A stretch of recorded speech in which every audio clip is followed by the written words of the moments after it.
Assalamu alaikum wa rahmatullahi wa barakatuh. Our lives are filled with moments that define us.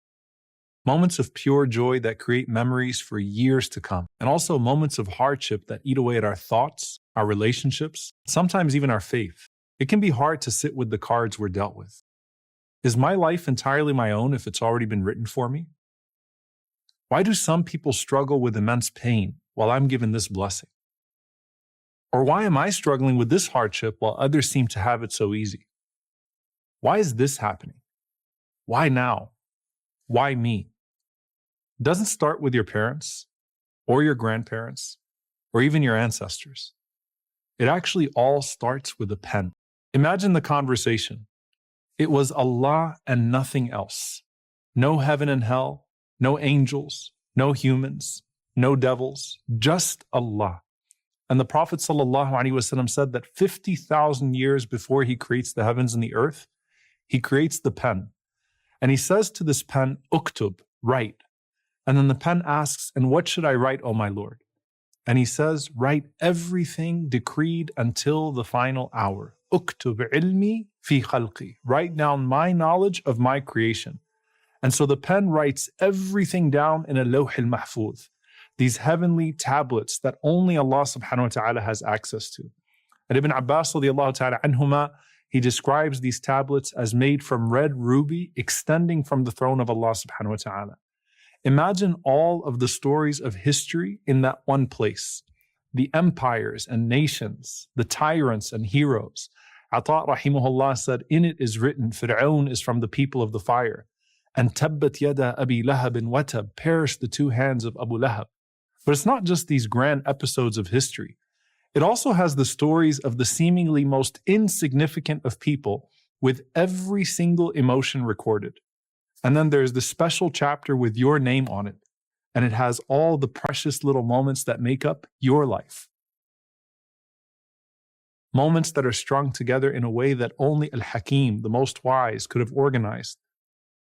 All so that you can get to know him. فَانظُرْ إِلَىٰ آثَارِ رَحْمَةِ اللَّهِ. Look for the traces of the mercy of your Lord. Because Allah subhanahu wa ta'ala programmed us with this perception of him before he even brought us into existence, all so that we can get to know him and then worship him. So where were we before we got here? Our souls in this dunya are between two realms of souls. Alam al-Dhar, the realm of pre-existence that we came from, and then once we die, Alam al-Barzakh, the realm of our graves. Now, subhanAllah, what you'll notice is that both of these realms are dark, and they're only lit up either by blessed decree or by blessed deeds. The Prophet ﷺ said, Inna Allah khalaqa khalqahu fi dhulma. Allah created his creation in complete darkness. وَإِذْ أَخَذَ رَبُّكَ مِنْ بَنِي آدَمَ مِنْ ظُهُورِهِمْ ذُرِّيَّتَهُمْ. Remember when your Lord brought forth the descendants of the children of Adam. And the Prophet ﷺ said, and imagine the scene, that Allah creates Adam alayhi salam, and then he brings forth a batch of his offspring from his back. And Allah says, I have created these for paradise, and they are going to do the deeds of those who go to paradise. And then Allah subhanahu wa ta'ala extracts another batch from his back.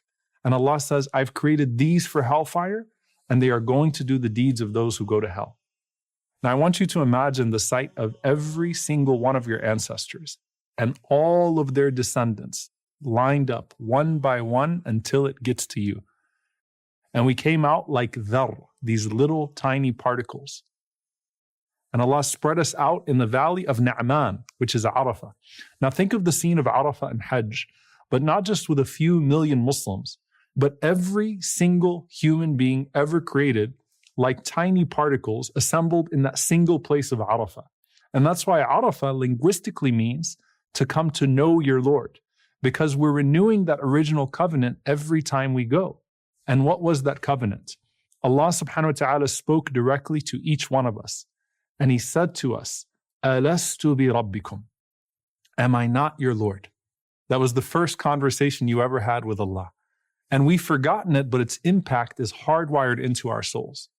And that's why we believe everyone has an inclination to God and then chooses whether or not to follow it and to get to know him. Another profound connection about that pre-existence is that you'll notice it started with a question, Alastu rabbikum. Am I not your Lord? And what's the first thing we'll be asked in our graves when we cease to exist in this world? Man rabbuk. Who is your Lord? La ilaha illallah. So that's the hardwiring. That's in every single one of us. Then the Prophet ﷺ said, Allah cast his light upon the creation, and whoever was touched by that light is guided, and whoever wasn't goes astray. And in another narration, the Prophet ﷺ said, وَجَعَلَ بَيْنَ عَيْنَيْ كُلِّ إِنسَانٍ مِّنْهُمْ وَبِيصًا مِّن نُّورٍ. That Allah put between each of our eyes a portion of light. But our light was not all the same there, just like our light is not all the same in the grave, and it's not all the same on the Day of Judgment. This is the light of your goodness. And I want you to think about how much light was on your forehead. And imagine Adam alayhi salam walking around the gathering that day and looking at everyone with their light. And the Prophet ﷺ said he was amazed by one man. And this is a man who is going to be distinguished with his future deeds of worship. A man who's going to pray the last third of the night. He's going to fast every other day. He's going to live a life of works of gratitude. So Adam alayhi salam looks at his light and says, Hey Rabbi, man hadha? Oh my Lord, who is this? And Allah says, this is your son Dawood alayhi salam. And Adam alayhi salam says, and how many years does he have? He said he's going to live for 60 years. Adam alayhi salam said, give him 40 of my years because he needs to live longer. So imagine Adam alayhi salam walking through the gathering and then meeting you for the first time. Do you think your light captured him? Or do you think he just moved on? And then after that, imagine us meeting each other.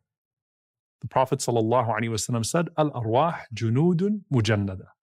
That souls of a similar likeness are like these conscripted soldiers.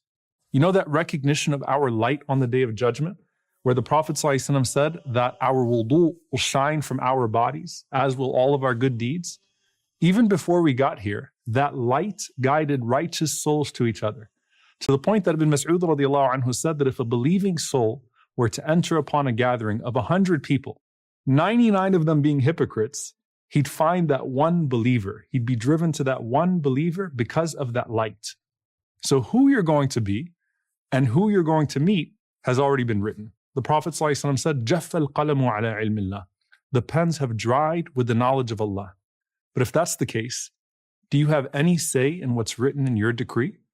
Yes, because there are multiple forms of documenting decree. The document that never changes is a Lawh al-Mahfuz. But there is Laylatul Qadr every single year. In fact, every day, كُلَّ يَوْمٍ هُوَ فِي شَأْنٍ. Allah Azza wa Jal is decreeing. And when you were in your mother's womb, there was decree. And all of those writings can be changed based upon du'as and deeds. But all of that has already been taken into consideration in a Lawh al-Mahfuz. Because Allah knows what will change, and He already encompasses it in His writing. So then what's the point of doing good if you can't escape your written fate? The Sahaba asked the Prophet ﷺ the same thing. And the Prophet ﷺ said, اِعْمَلُوا كُلٌّ مُيَسَّرٌ لِمَا خُلِقَ لَهُ. Do your good deeds, and everyone will be facilitated to what they were created for. Because Allah does not force upon you a decree that you had nothing to do with. It's your decisions and your deeds that you will find written on the Day of Judgment. Not His tablet that already recorded what He knew you were going to do. His knowledge of your fate is perfect, but you have your own choices within that fate while never escaping it. The life He created for you is because He already knew how you would live it. But you have to live that life and proceed through the many unknown chapters ahead. مَا مِن نَفَسٍ تُبْدِيهِ إِلَّا وَلَهُ قَدَرٌ فِيكَ يُمْضِيهِ. Not a breath will you take, except that a decree of destiny has made it go forth. And as your life and your destiny begin, and you start to take control of your life, you'll find that Allah always knows best. And you may come to find that it still surprises you, even when you least expect it. So what then is the purpose of your existence? Why was this the moment Allah chose to place your soul on earth?